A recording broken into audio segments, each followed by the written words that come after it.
Hello, so we're back. It's Monday and we are playing Tomb Kings and Norsca today. We are up against Grombrindle and his Dowie for game 1. And this build is focused on a rush. We have Ushapti, Tomb Scorpion, Cetra. So lots of mass, lots of monstrous units. Skirmishers to chase off any of the units that route. We'll want those guys on a quick access hotkey. And also, a good number of ranged units to shoot down any archers.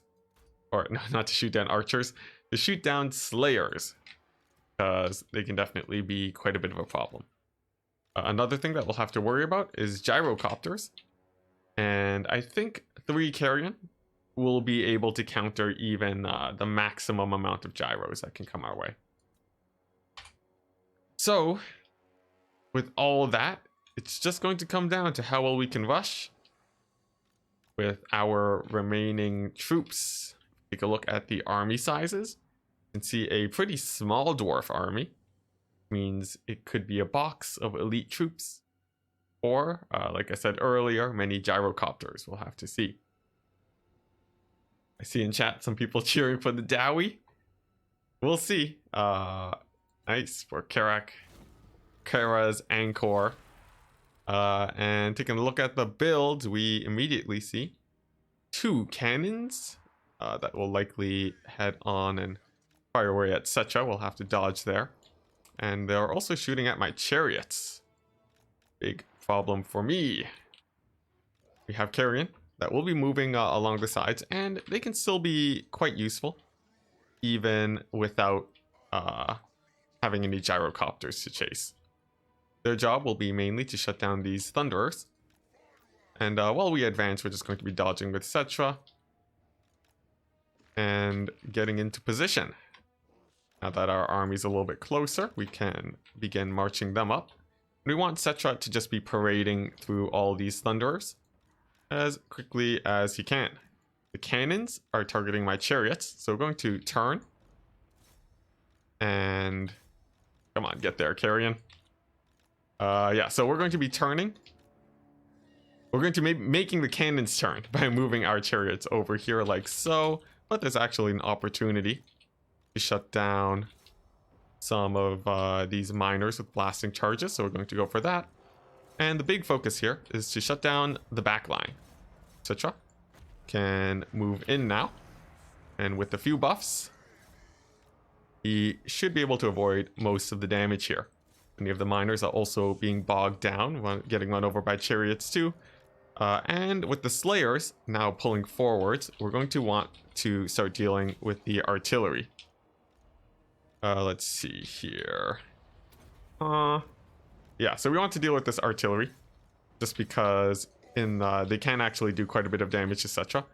And our other goal is to get our infantry on top of the slayers. Once those guys are down, it means that there won't be a whole ton left to actually stop the cycle charging of my monsters, and then we'll hopefully be able to carry out a win from there.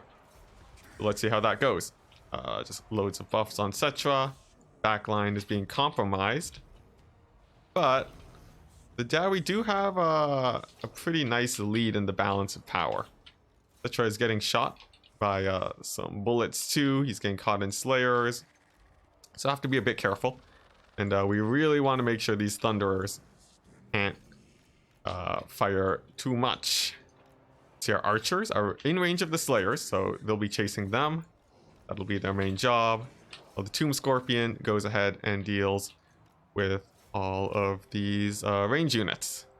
There we go. Collapsing in on those thunderers is good, but with slayers coming in, we'll have to be careful.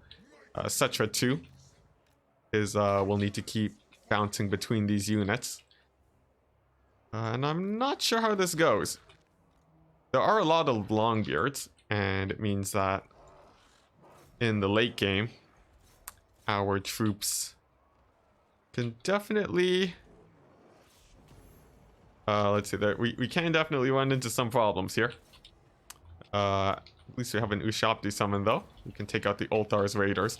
And right now, I think the main problem is that we don't have much mobility left. And the dwarf front line will likely grind away all my troops here. But Cetra is very healthy, and he might be our saving grace. So we're going to try to keep him alive. And he's just going to be bouncing between all these ranged troops. Let's see, I don't have any chariots left. And some of these thunderers are getting freed up. There's definitely a little bit of worry here. See, Cetra's taking a lot of damage too. But with his physical resist buff, I think he should just be fine. Now, let's see, what's the biggest threat to us here right now? The Thunderers and the Slayers. Slayers are mostly dead at this point. Artillery shut down too, so we're not worried on that front. Let's see, and we still have our single entities. But they die to Thunderers. And that is going to be the name of the game. Just seeing if we can shut down all the Thunderers. So, let's see, on the left flank, these guys are putting in a lot of damage to the Tomb Scorpion. But with skeletons moving in to engage, we should be able to shut them down. And I think an overcast physical resist on the Tomb Scorpion too should be able to keep it alive. Meanwhile, Cetra can, let's see here, I guess shut down these cannons is probably the best idea, and avoiding the Lord. Make sure that he doesn't get killed. Looks like that's an Ungrim. Pretty fierce, and we definitely don't want to be fighting him. Although he isn't especially scary if we just leave him for the late game and cycle charge him to death. So that's going to be the plan. Our archers are now out of ammunition, but they can still be useful in shutting down stuff like artillery and so on. And as long as we can chase these guys off, then we're good. But I think our misplay at the beginning, losing all of our chariots, could come back to punish us. You can see my extremely valuable units like the Tomb Scorpion, etc. are having to deal with these remnants of range units. But we do just barely have enough infantry to keep them away. Which means that Cetra has free reign over the battlefield, and he's going to be taking out targets now like Ungrim and this Runesmith. The Tomb Scorpion will help there too, but currently its job is to focus on taking care of those archers. Looks like that cannon is back operational though. So we're going to have to give Cetra some physical resist. And hopefully that'll keep him alive, but oh man, a big slow comes in. But with the charge, he does manage to escape. The Thunderers too are routed, but up on this this top flank, he could definitely have some problems. Cannon 2 does get routed, but Ungrim is still very healthy. And let's see here. We are blessed by the fact that we have a lot of Tomb Guard, however. So, let's see. Taking stock of the battlefield, the biggest threat are these range units up here. And then, of course, Ungrim if we run out of infantry. But there aren't, there's basically no threats to our infantry here. So we're happy ignoring Ungrim instead of cycle charging him. And as long as if he can actually stay distracted on Cetra, I think we're good, since it means that our infantry will be able to keep fighting. And with Tomb Guard, we should be able to kill everything.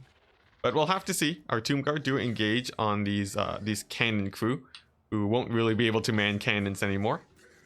And although these guys might die, they are buying time for the rest of my army to win the battles. Or specifically time for our Tomb Scorpion to get in place. And it looks like it will. There's not a whole lot left for, there's not a whole lot of space these guys can make left. And with this small pocket of Tomb Guard over here, we should be able to close it out with some cycle charges. Oh man, but a volley's going to come down on my Tomb Scorpion. I'm going to throw down damage resist on it to make sure it doesn't die. And that should be pretty good. 44 physical resist means that we're negating about half the damage. And this is generally what you want to do when you charge gun lines, since they're all about that burst damage. And there we go. The two lords have finished off our Tomb Guard. We still have 2 units left though. Balance of power still in favor of the dwarves, but a lot of that is just because of their lords over here. We have single entities who are very powerful in the late game, and they might be able to just to win it out here. We'll have to see. Ulthar's Raiders are putting in debuffs on top of my Scorpion though. But can they actually land some shots? With the slow, it looks like they will. Oh man, and Ungrim actually charging after Cetra. We do manage to pull back in time though. And my Tomb Scorpion can get into the fight. Some shots do come onto it though. But only a few shots. And we actually get a big rout from all the dwarves here. So now it's all about bogging down Ungrim with our remaining Tomb Guard. And then I think we're good. We just really don't want to take any of these shots here. This one Slayer too is being a little bit of a pain in that he's just chipping away at Cetra and slowing him down. But we can ignore him, he's not too much of a problem. Meanwhile, Ungrim, now surrounded by Tomb Guard, is going to have a very hard time actually killing them, as he's not an infantry specialist. And I think we're good.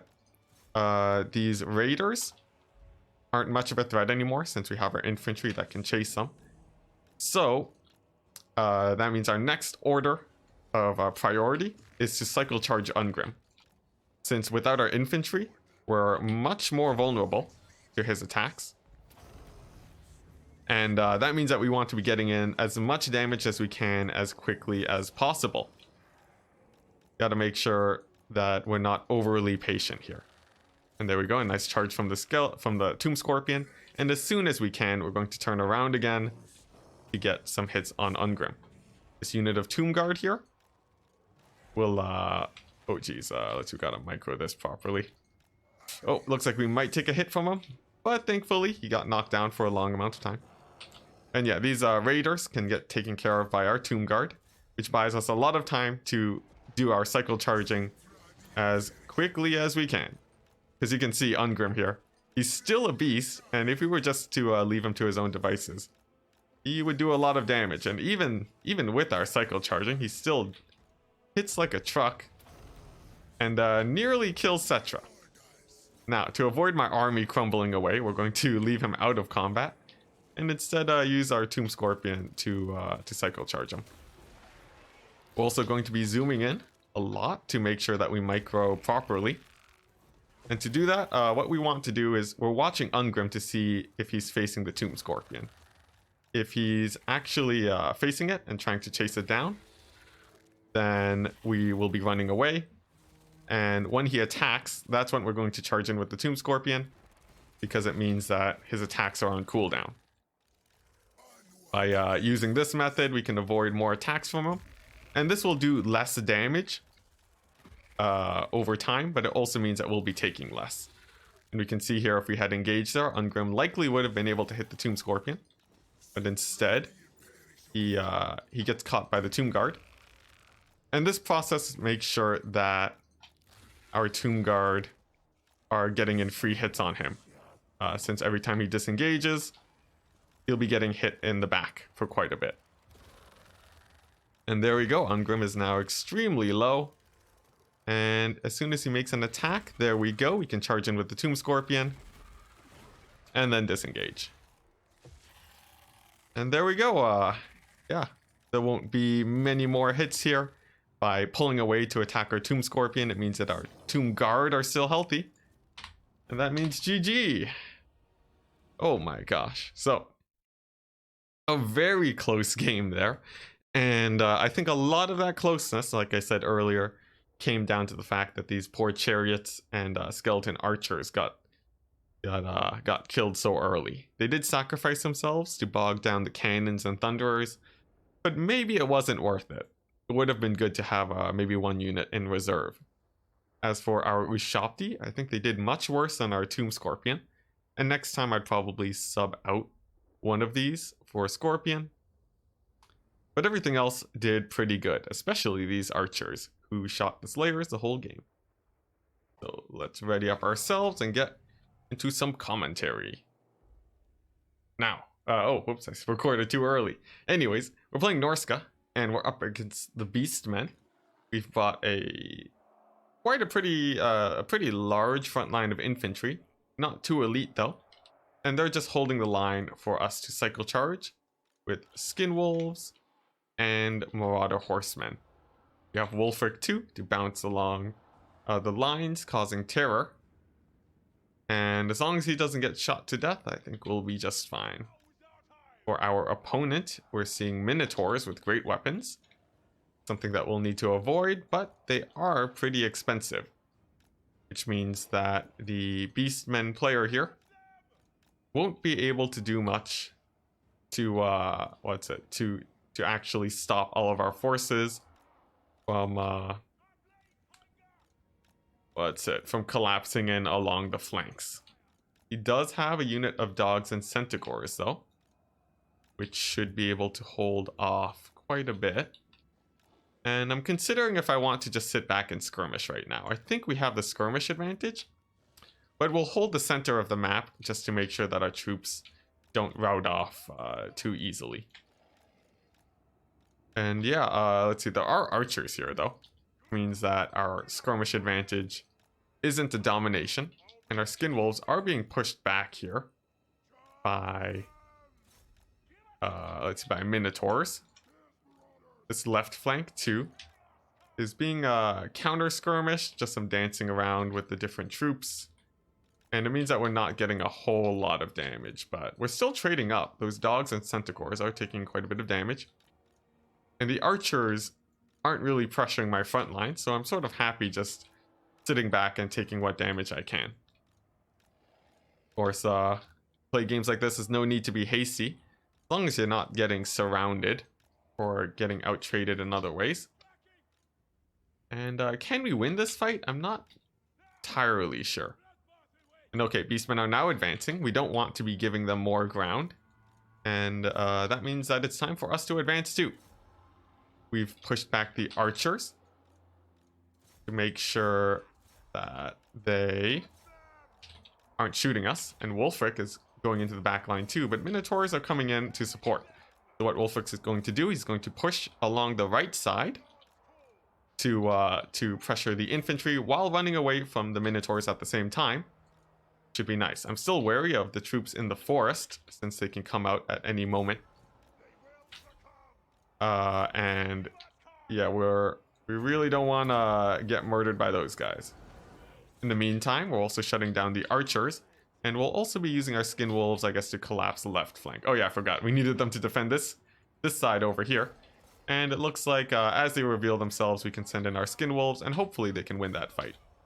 Wulfric, in the meantime, is doing a great job winning the frontline fight, but the Beastmen backline is actually getting stabilized pretty hard. Not without a cost though, since many of these troops are getting caught by skin wolves, and with our skirmisher support, it means that I think we should be trading up here, but skin wolves surrounded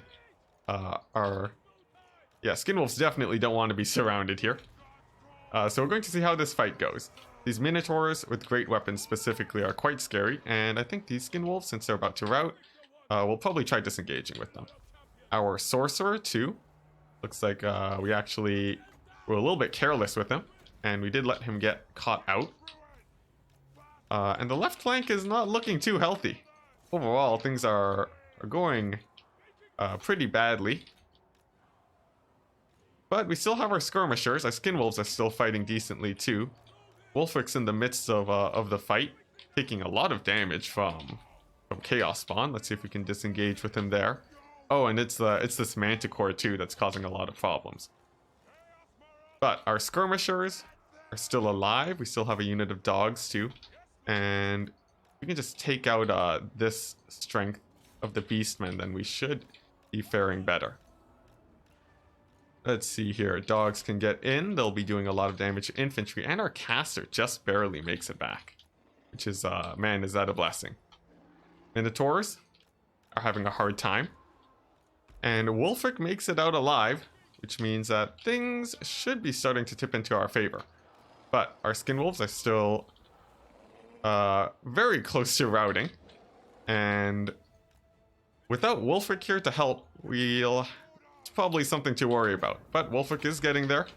Should be able to hold them off. Our skirmishers are back online. And Wolfric has made it just in time to tear apart this infantry. Chaos Spawn have also disintegrated.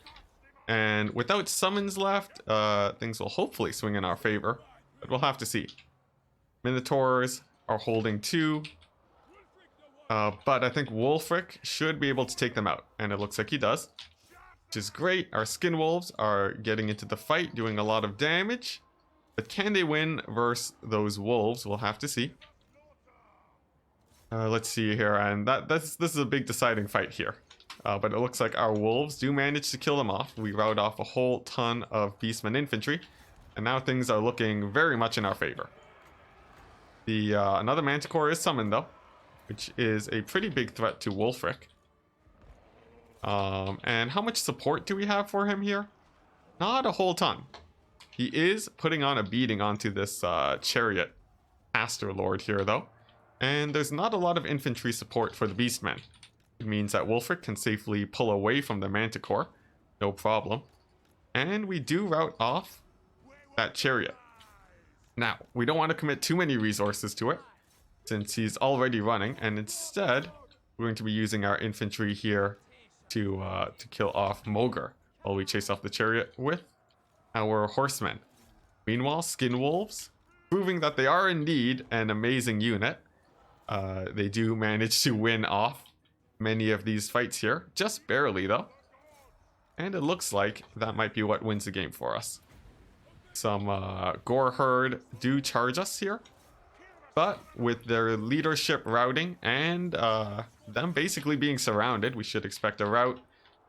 And I think that's GG. Okay, so a little bit of a scary game there. And I think a lot of it came down to this big engagement along the left-hand side. It was a huge commitment on both sides, and we only just barely managed to win it there in the end. Thankfully, just because of our skin wolves and our many skirmishers, which actually did extremely well. 1,200 gold value on these guys is crazy. Skin wolves too did amazingly, but our front line, they only traded about even with the Beastmen, especially because of our big misplay with our caster, using almost no winds of magic. Almost would have lost us there, but we still won the front line, and it all went okay. We get started. Hey, nice. Are you downloading Warhammer now? Sick. Happy to have you around. And there's a lot of resources too for campaign and multiplayer. I would recommend starting off with campaign though. It is amazing. Now, for our army, we're playing as the Tomb Kings against a smaller force of the Green Skins, expecting some savage orcs for sure. And for our army, we have a lot of skirmishers. Immediately, we're seeing some night goblins in the front line, and they're going to be charging me. But we can just countercharge them with our cavalry and just try to avoid fanatics as best we can. Immediately, many of them get routed off, and we don't want to have friendly fire, so we're going to turn that off on our troops, and our chariots can now move in to our chariots can now move in to deal with these black orcs. Actually, you know what? They'll probably get bogged down by black orcs, so we're just going to avoid that instead, and just use them to run over some night goblins. That feels much better. Black orcs will have to be dealt with by Cetra, and oh dear, it's a huge backline collapse. That's pretty scary. We're going to have to pull our skeletons forward, bring Cetra backwards, and get our cavalry in there as soon as possible. We have routed off the night goblins though, which is thankfully very good. But things are getting a bit dicey. Let's see here, all of these skirmishers here. Can actually net them down, I think.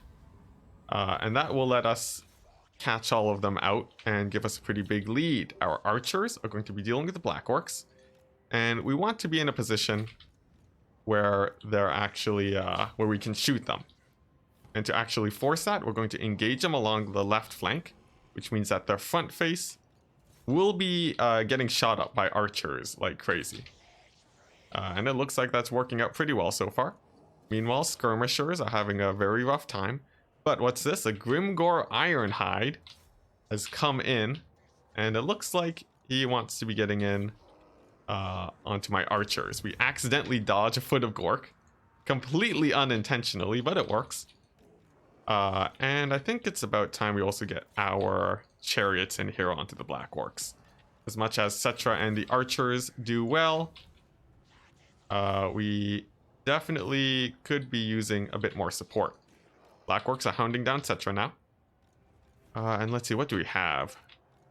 Skeleton archers here. What are these? Swamp things? Okay. They're actually moving onto my archers, and we definitely don't want that. So we're going to net them down. And it looks like they get netted just in time, thankfully. Which means that we're pretty good to go. Let's see our... Oopsies, we accidentally mismicroed with our chariots. It means that they're going to take a while to get here.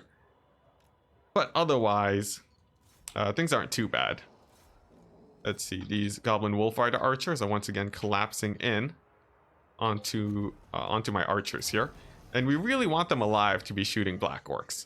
So, to try and make sure that's the case, we're going to throw down a big old physical resist buff on them, which should keep them up. And the chariots should be able to kill them. Let's see, the Greenskins caster can get sniped out by Cetra. That's a pretty easy pick. And I think the next order will be taking out these trolls. These Black Orcs, though, are still extremely scary. And with Grimgore, there's quite a few things to worry about. Cetra could very well just get murdered by Grimgore, and that's something that we'll really have to worry about. Thankfully, at the very least, these skirmishers are no longer a problem. And let's see here. Yeah, it's looking like this game is just going to come down to all these Black Orcs and how we deal with them. Witch Priest of Light getting chased by trolls. We'll have to shoot them. And it looks like the skirmishers are down at least. We still have infantry, which is nice. But man, this orc shaman actually being extremely sneaky, managing to escape away from Cetra through this very tiny gap. And I think we're going to have to give up the chase on him. I wish we had some skirmishers there to support, but it doesn't look like it. And we're just going to have to keep on moving on. Big AoE here. Should rout off all these guys. And wow, what a big rout that was. Actually doing quite a bit. Should help us out here. And I think we really just want to be able to snipe out these heroes. Our Lich Priest of Light can fight the Orc Shaman. I think he can win that fight. But let's see, how do we deal with these heroes? They're definitely something to worry about. Let's see, Grimgore getting in on top of Cetra. We'll have to stay away. And to deal with the Black Orcs, we have the chariots. They're not optimal, but they still have a lot of anti-infantry, and they should be able to kill Black Orcs, no problem. As for the heroes, I think we have enough infantry where Cetra can simply cycle charge them to death. But we'll have to see. They are still very scary, and we're actually running out of infantry here. So it could be a problem. Let's see, how much infantry do we have left? Basically just these spears. And, ooh man, that means things can get extremely dicey. But, full HP, 120 unit of spears is nothing to be scoffed at. So, we're going to be keeping them safe. And hopefully they'll be able to carry out the game. As for the rest of the Greenskin forces, we'll simply be just avoiding them for now.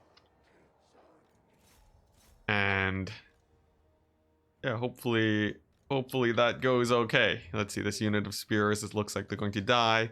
And my Lich Priest is getting caught. I also need a quick second, just in my nose. And... okay, anyways. Oh, Okay, sorry about that. Yeah, so we don't have much infantry left. Our Lich Priest is safe, but this Goblin Big Boss has a lot of mobility. We've been able to chase off the trolls, and we have a lot of infantry ourselves, but against Black Orcs, they can run into a lot of problems. So I think the order of operations first is to kill the Black Orcs with our mobility. That means our chariots and our cavalry, which means that we'll probably be taking a lot of damage on them. But once these Black Orcs are gone, we don't really need a lot of chariots and cavalry anyways. Once that's done, it's just going to be surrounding the Grimgor and the Goblin Big Boss with Cetra. And then... oh, what's it? Yeah, surrounding them with the skeleton spears and then cycle charging to death. Them to death. So that's the plan. We'll have to see how it goes. But hopefully it goes fine. We have a huge mobility advantage, which is sort of what I'm banking on here. This Goblin Big Boss, though, is pretty scary. He's actually going in for big snipes onto my caster here. But maybe we can get some revenge. Okay, so now we finally have the big fight against the Black Orcs. They're taking many charges, and Cetra's going to be running in now. We're going to give him physical resist so that no snipe attempts can come down on top of him. And we're going to give some big debuffs onto these Black Orcs. The hope is that we can get them to rout. We'll have to see though. And Grimgor too is definitely a problem. He's getting bogged down by our cavalry though, which will help. And a net on top of this Goblin Big Boss means that he shouldn't be a problem anymore. As for these Black Orcs, they're still staying in the fight, and it looks like it might be a bit longer. But actually, now that the Goblin Big Boss is dead, it looks like they're about to rout, which means no need for cycle charging. Yeah, we don't really need there's no huge need for cycle charging. And instead, now that they're routed, we can just run them down. As for Grimgor, we actually have so much mobility here that he's not much of a worry. Still just surround him, hit him with Cetra, and I think that'll probably be game. With so many sources of knockdown and damage, I don't think Grimgor will be able to win it here though, but if he starts pulling out a lead, we will be disengaging with Cetra. Especially if he throws down any debuffs. See, and Grimgor still holding up pretty well. We'll have to start cycle charging Cetra, and while we do this, I guess we can start taking a look at what's going on in chat. Looks like not much. Let's see, some advice to give you. Let's see here. I'd avoid mass vanguard for now. Let's see here. Go for savage orcs instead. Otherwise, not bad. Yeah. Of course, I always say mass vanguarding doesn't give you a strength advantage. It only gives you a tactical advantage. And sometimes you don't even want to deploy in the face of your opponent. Just a small word of advice. I'd say mass vanguard is definitely overrated, but useful in some situations. And he almost picked off my archers too. I actually have a pretty bad habit of not looking behind me at the beginning of the match, and that almost caused a loss there, but we pulled through. You look at his army value here. Skirmishers did okay, but not amazing, and it was really bad that all these night goblins got run off at the beginning of the game. You can see the big downside of the mass vanguard there. It actually just put them out of position. Did they have fanatics though? I'm not sure, and we may never know. And wow, 0 damage value. Jeez. That's pretty rip. As for our army, chariots did amazing, and I think they were probably what won me the game there. At least they had a big part in it, since they helped kill off these Black Orcs so efficiently. So for this game, It's Norsca against Tomb Kings. We've gone for an asymmetric formation, and immediately we're seeing some Tomb Giants firing away at us, so we're just going to start dodging. Our infantry is asymmetric because we want to have infantry support guaranteed on our left flank. Oh no, did we crash? I believe we crashed. No, we didn't. Sick. Nice, so Throg will keep dodging. And yeah, we want infantry support in the form of these unbreakable marauders. They're very reliable, and they should do us good. Arkin the Black is moving in though, which means that we will likely want our troops to keep him back. Otherwise, he'll be getting cheap spirit leeches off, no problem. And I would cast some spells, but let's see here. This isn't the best environment for that. Okay, so archers are firing in. Yeah, we need to keep dodging, so we can't really cast too many spells. What we can do though is let's see, there's no good opportunity for Burning Head yet, sadly. And we're just gonna have to keep dodging these Tomb Giants. Let's see, it's good practice for my dodging. Ooh, looks like some stalkers are in here too. And Arkin the Black does actually engage my caster there. We are collapsing into the back line though, seeing where we can squeeze through. And things can definitely get pretty dicey. Seeing a big infantry blob, however, that we could abuse. Have to see how that goes. Our skin wolves will need to keep circling around. And man, do we really need to get our Winds of Magic spent as quickly as possible. Let's see. But anyways, now in the back line, we are beginning to collapse through. Our caster is most definitely dead, but with his last breath, he was able to at least create a gap here for us that we can push in. We've now collapsed in on the Eyes of the Desert, and we can also shut down a Tomb Giant, which is pretty good. We have a Manticore engaged with the Tomb Giant too, fighting decently. So right now we're feeling good that the back line is collapsed, but can our front line actually win it out here? It looks like they're doing okay, but I definitely don't want Arkin the Black to be supporting there. It can cause some problems. And the main goal right now is to just keep these ranged assets pressured. As long as they're not firing, it means that we're just fighting straight up. And with our current selection of units, that is a pretty good situation for us. So stalkers can get shut down by Throg.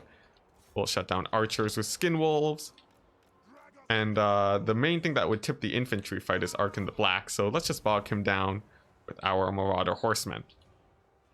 In the meantime, our troops are doing very well on the frontline fight. Let's see here. Some of our berserkers are dying to the Kepler Guard though. And we do expect the Kepler Guard to be causing some problems on that front.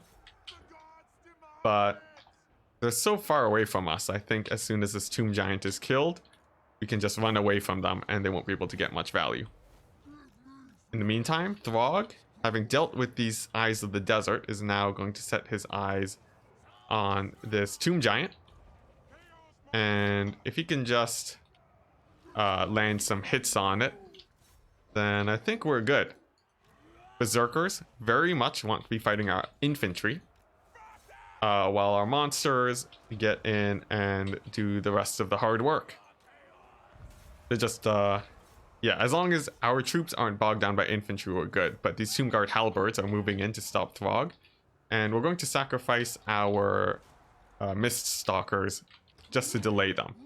It'll mean that Throg can more easily get hits on the Tomb Giant. Oh, hey, and our caster's back, which is very nice.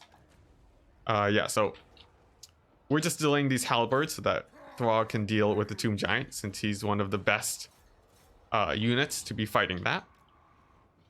But a Skeleton Summon's going down, and we don't want our Mist Stalkers to take too much damage.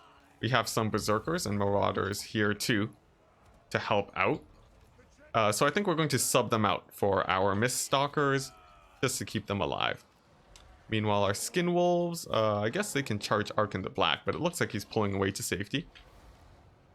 And my main focus right now is to just make sure that we have these forces surrounded. It means that the Tomb Giant has nowhere safe to run to. And yeah, basically just that. We want the Tomb Giant and Archon the Black to have no areas that they can pull away to. Let's see here. But with some big routes coming in from the Tomb Kings, that could definitely change. And as of right now, we're actually running out of a lot of infantry troops. We lost our caster too. Not sure how that happened. Maybe a long-range Spirit Leech did him in. Which puts us in a little bit of a dicey position. Throg is surrounded by infantry here. And they are Tomb Guard Halberds. Nothing to scoff at. The only advantage that we have currently is that we can cycle charge them, which could be enough. We'll have to see. Throg is taking a lot of damage, but actually our special tech pick, Copious Vomit, might save us here. So we're going to disengage with Throg, get him into position, and then hopefully just melt away this large blob. In the meantime, Archon the Black can get surrounded. And let's see how well this does. Let's see, current damage value is, whoops, on Throg, 1500. And can you get the Copious Vomit off? Not by the looks of it. And our opponent leaves before he can even cast it. So, it looks like we didn't really need it there. As we do manage to pull out a win. Big problem, though, with how we played, though. Saying though too much. Anyways, a big problem with Norsca is that you can get your casters sniped out. And even though we were dodging, I think I probably could have played that a little bit better. Aside from that, I think we also took a little bit too long to loop around the back to engage the Tomb Kings. And that did cause some problems. The Giants got a little bit more value than I would have hoped, but actually by the damage value, I guess we did okay. We just have to be very careful not to get our caster killed. Now, for this next game, we actually accidentally didn't spend 500 gold due to some mismanagement of our army selection. Doesn't matter too much, we'll make it back with some micro, hopefully. Our army consists of a large amount of skirmishers and a lot of infantry. We're going to be hoping that their support will be enough here, and we're going to be pumping a lot of healing into these Necropolis Knights. Probably heal capping them, let's be honest. For our opponent, we're seeing a lot of just a thick front line with 2 Shaggoths. And what's this? Sigvald and an Exalted Hero. An interesting build. These are all Chaos Warriors by the looks of it. And okay, I guess our goal here is just to snipe out this Hell Cannon. The main downside of our opponent's army is that he has no mobility and very little ranged. So we're going to be abusing that as much as we can. To get more damage in on the Hell Cannon, we'll move up our skirmishers to make sure fewer of their shots miss. And once that's down, we should be good. Hell Cannon, now at less than half HP, should be dying very soon. Let's see here, but it still holds. Our opponent is now moving up too. And that means we can expect a pretty big frontline engagement to start. So we're going to avoid that by simply pulling away. And we're just going to be maximizing our damage on our skirmishers. There's no reason to engage, and especially with the money deficit that we're at, we want to be taking every advantage we can.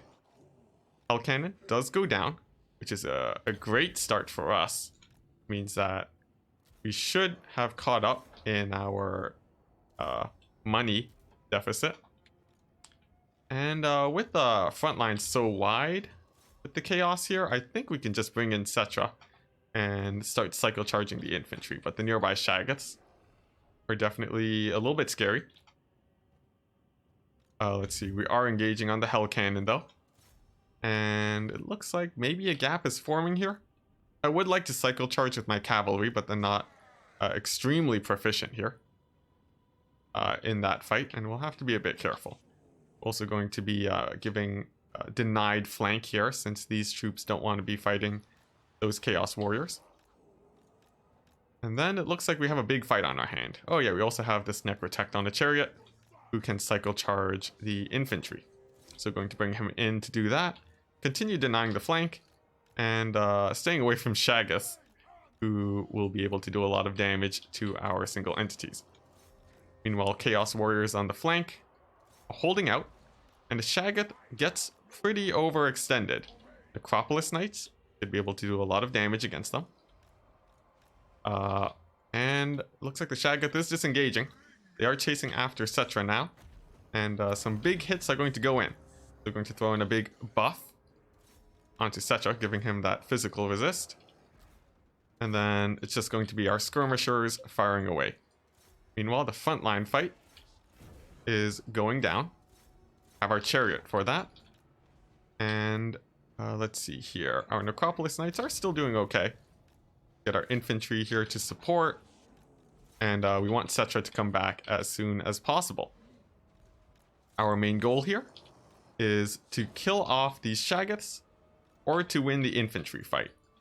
But our infantry are not optimal in this situation. So it's likely going to have to come down to sniping out the Shaggoths. We have a big debuff that we can throw down. And we have a lot of archer fire. But that's about it. Infantry are now falling apart. We're going to throw down another heal onto the Necropolis Knights. And pray that Cetra can win it here.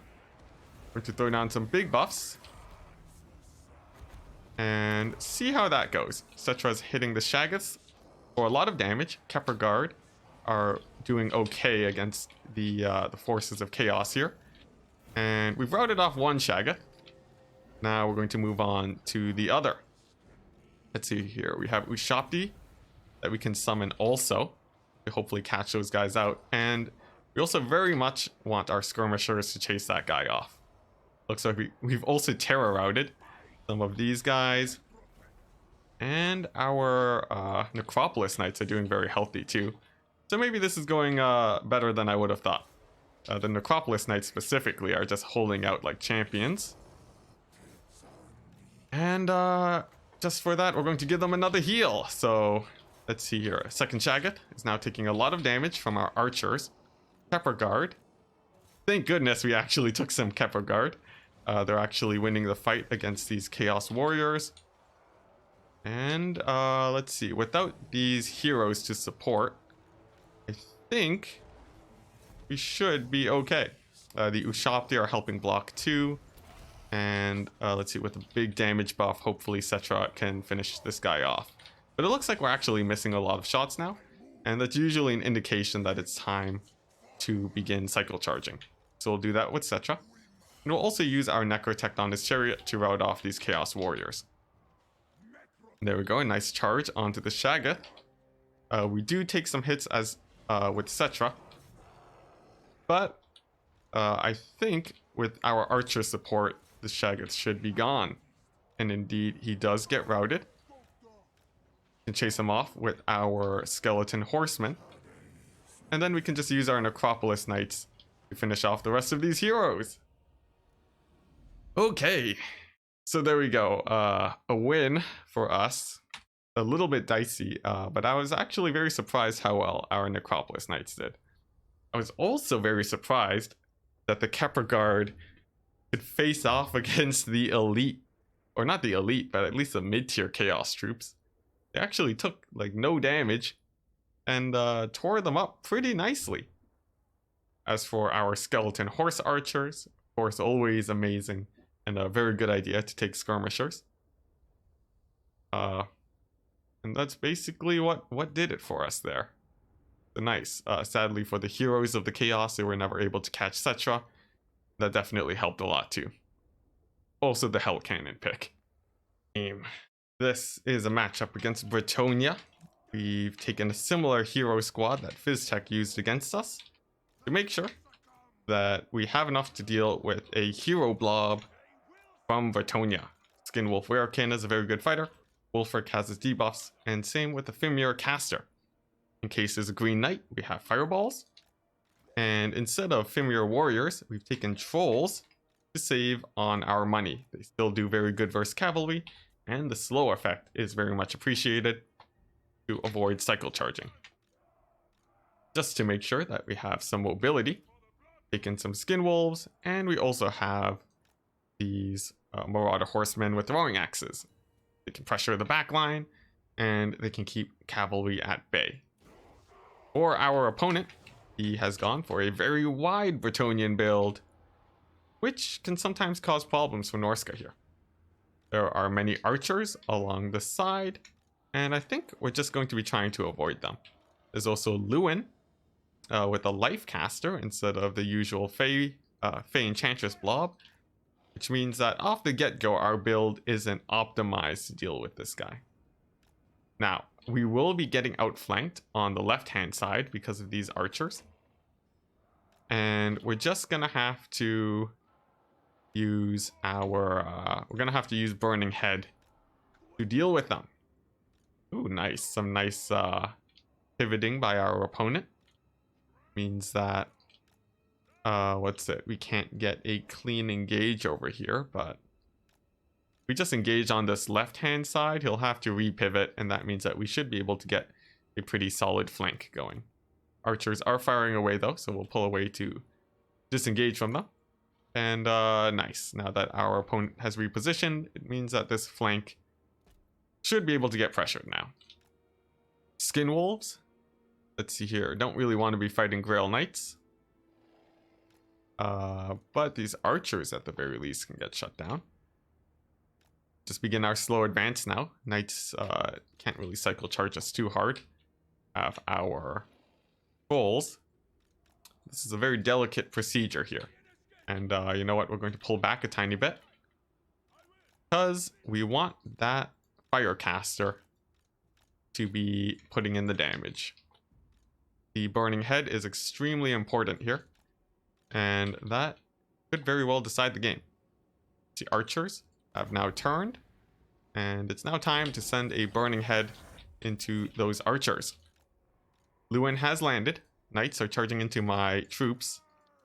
Burning Head does a lot of damage to the archers. They have to pull back too, and that's a good start. These knights are taking a lot of damage also. And so far, that's a good start to this engagement. These archers on the right flank aren't too scary, just because of how far away they are. And Wulfric, actually, then throw down a boat onto these archers here. Meanwhile, he'll pull left to avoid the onslaught, and because we don't want to take too much damage there. And that should keep him safe. Meanwhile, Skinwolf Werekin will be shutting down cavalry. He's pretty hard to kill, and he should be able to do fine, but I heard a Manticore summon along that side, and that's pretty scary. Lewin lands too, and there's a big knight engagement. So we're going to have to see how this goes. Lewin is quite the fighter himself, but with debuffs, we should be able to shut him down. Now, let's see here. Archers are firing away, and we're going to see if we can rout off 2 in one go. Meanwhile, Wulfric, it's like he's getting bogged down by cavalry, and that's a very bad position for him, given that there's also a Manticore. But a lot of the knights are running off. Let's see, a lot of these archers are getting shut down. But man, Wulfric's taking a lot of damage. Our Skinwolf Werekin, too, isn't doing great. And it's all about seeing if we can save Wulfric, but he's now routing. So we're going to just have to punish our opponent as hard as we can with that engagement on top of him, but looks like we were just too aggressive with Wulfric. And that is a big rout off of our troops. Let's see, our Marauder Horsemen have been a little bit too idle too. And now Wulfric is down, which is extremely bad. Since Lewin here is quite the fighter himself, and our reliance on trolls could yeah, our reliance on trolls means that without leadership, they're running off the battlefield. Things are now looking extremely bad. Let's see here. And yeah, I'd say we likely don't have much to come back here. Looks like that overcommit from Wulfric, and then a big punish is all that our opponent needed to do.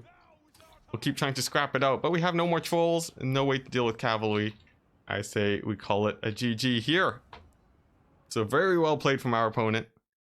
I think we had just kept Wolfric safe, we would have been able to survive, but sadly, it's a little bit of an overextension. It's too much. So, GG to you guys there. Or no, well, GG in general. Lunacy, very well played.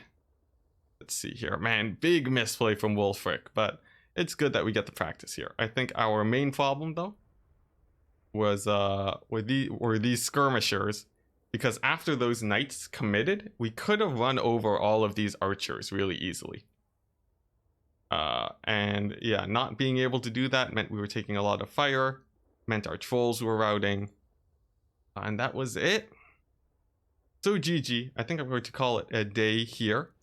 Thank you very much, everybody, for watching, and we'll be streaming again tomorrow.